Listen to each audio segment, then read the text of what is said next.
Hello everyone, welcome to the new video from Study Buzz और मैं हूं अनुभव गुप्ता। तो यार एक बहुत इंपॉर्टेंट अपडेट है एनमैट एस्पिरेंट्स के लिए कि एनमैट 2024 ने अपनी नोटिफिकेशन निकाल दी है। तो जो बच्चे 2025 के बैच के अंदर अपना एमबीए के अंदर ज्वाइन करना चाहते हैं उनके लिए बहुत इंपॉर्टेंट है कि भाई अब एनमैट की रजिस्ट्रेशन स्टार्ट होने वाली है। किस तरीके से सब कुछ आपको करना है, क्या क्या इंपॉर्टेंट अपडेट्स है, सारी चीज़ों को हम डिस्कस करने वाले हैं। वीडियो को एंड तक जरूर देखना। तो चलिए शुरू करते हैं।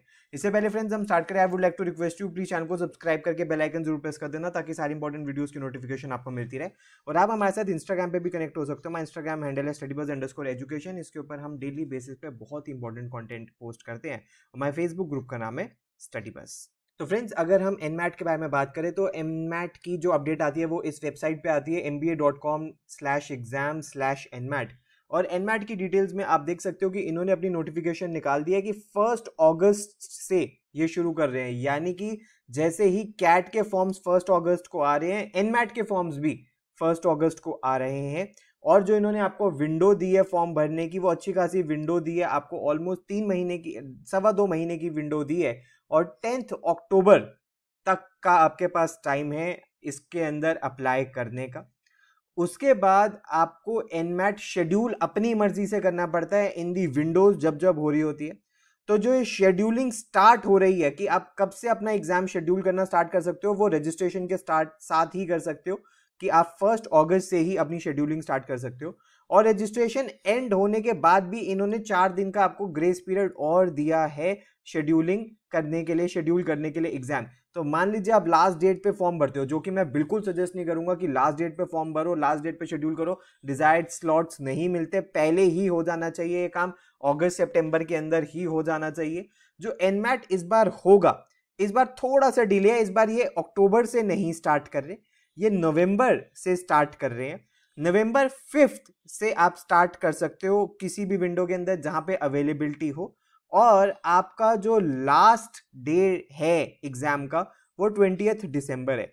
तो आप 5 नवंबर से लेके 20 दिसंबर के बीच में कभी भी इस एग्जाम के लिए अपियर कर सकते हो, depending on your choice and depending on the availability of the centre, या जहां पे भी आप एग्जाम सिटी में देना चाहते हो वहां पे अवेलेबिलिटी के अकॉर्डिंग आप इसको शेड्यूल कर सकते हो। जितना पहले आप करोगे उतना फायदा आपको रहेगा। तो मेक श्योर कि आप अगस्त सितंबर के अंदर ये काम खत्म कर दो, अक्टूबर क्या आप वेट ना करो रजिस्ट्रेशन के लिए।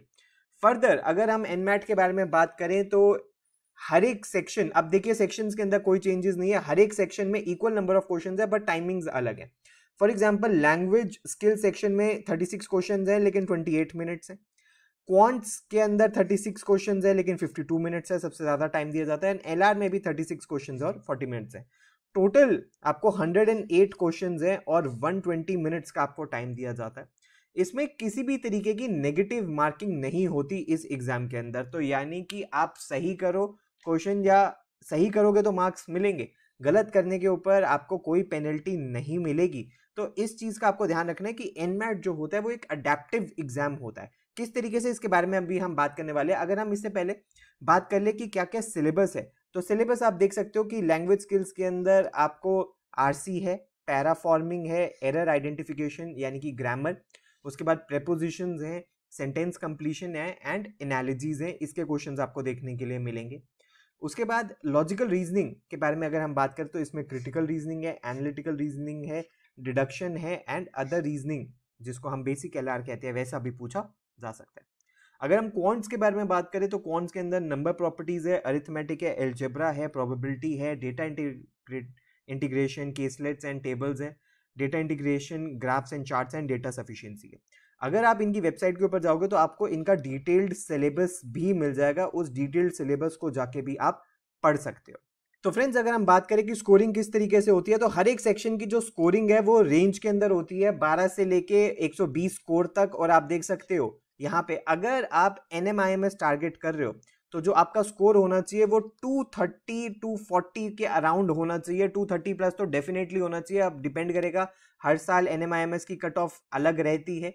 तो अगर 230 240 के आसपास आप स्कोर कर लेते हो, आपको NMI और सेक्शनल भी क्लियर कर लेते हो, तो आपको NMIMS की कॉल आ सकती है। अब अगर हम बात करें कि एग्जाम स्कोर जो है, इन्होंने बोल दिया कि भाई विद इन 48 आवर्स आपको प्रोवाइड कर दिया जाएगा एग्जाम देने के। और अगर कहीं पे कोई सिक्योरिटी इंसिडेंट्स होते हैं तो वहां पे 10 वर्किंग डेज में दिया जाएगा। स्केल्ड स्कोर्स के बारे में भी इन्होंने क्लियरली बता दिया कि भाई ये बहुत पूल ऑफ क्वेश्चन से ये सिलेक्ट करते हैं क्वेश्चंस को, तो जो हाई स्कोरिंग कैंडिडेट होगा उसका more difficult sample of questions होंगे लो स्कोरिंग कैंडिडेट से।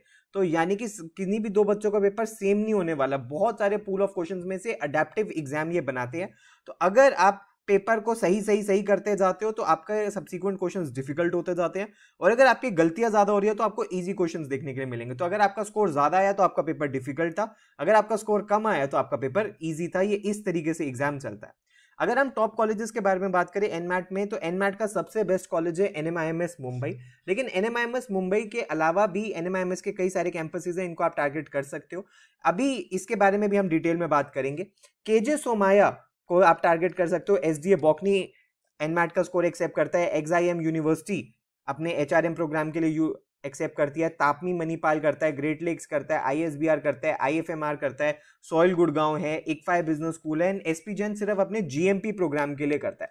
तो ये सारे कॉलेजेस है जो आप एनमैट के थ्रू टारगेट कर सकते हो। बट एक बात का आपको ध्यान रखने की जरूरत है कि जो नार्सी मोन्जी यानी कि एनएमआईएमएस है, एनएमआईएमएस पिछले 2 सालों से उन्होंने एक चीज कर दी है कि वो सिर्फ फर्स्ट अटेम्प्ट को स्कोर को मानेंगे। आप एनमैट चाहे 3 बार दे दो, लेकिन जो आपका फर्स्ट अटेम्प्ट में स्कोर आ गया वो ही एनएमआईएमएस मानेगा। और इस साल क्या रहता है, मोस्ट प्रोबेबली यही होगा, लेकिन जो भी होगा वो एनएमआईएमएस के एडमिशन हैंडआउट से पता लग जाएगा। तो जैसे ही एनएमआईएमएस की रजिस्ट्रेशन जो कि हमें अलग से करनी होगी वो स्टार्ट होगी, तो हमें क्लियर हो जाएगा कि एनएमआईएमएस इस साल क्या पॉलिसी फॉलो कर रहा है। मोस्ट प्रोबेबली यही करेगा। तो फ्रेंड्स, अभी आप देख सकते हो कि एनएमआईएमएस की वेबसाइट अभी अपडेट नहीं हुई है। आप देख सकते हो अभी यहाँ पे लिखा रहा है applications open for MBA 2024 to 2026। अभी बहुत जल्दी 2-3 दिनों में ही अपडेट हो जाएगी। फिर यहाँ पे लिखा है 2025 टू 2027, और इसके अंदर आपको रजिस्टर अलग से करना होगा, तभी एनएमआईएमएस आपको कंसिडर करेगा। तो फ्रेंड्स, ये सब कुछ था आज की वीडियो के अंदर, जिसके अंदर हमने कंप्लीट डिस्कशन एनमैट के बारे में कर लिया।